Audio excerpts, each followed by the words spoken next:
last week, Congress obviously was busy. It left town without finishing necessary work on FISA and some of the reforms that are necessary to the Patriot Act. I said over a year ago that it was important for us to properly balance our needs for security with civil liberties.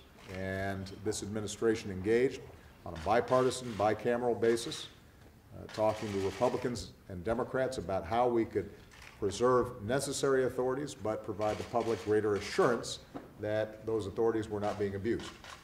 The House of Representatives did its work and came up with what they've called the USA Freedom Act, which strikes an appropriate balance. Our intelligence communities are confident that they can work with the authorities that are provided in that act. It passed on a bipartisan basis, and overwhelmingly, it was then sent to the Senate.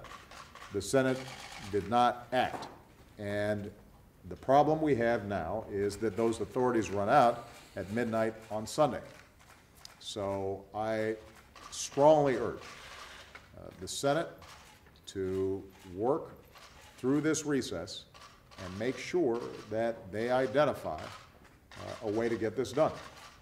Keep in mind that the most controversial provision in there, which had to do with the gathering of telephone exchanges in a single government database, that has been reformed in USA Freedom Act. But you have a whole range of authorities that are also embodied in the Patriot Act that are non-controversial, that everybody agrees are necessary to keep us safe and secure.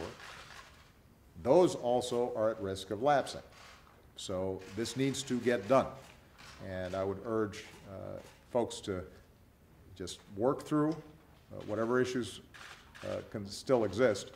Make sure we don't have on midnight Sunday night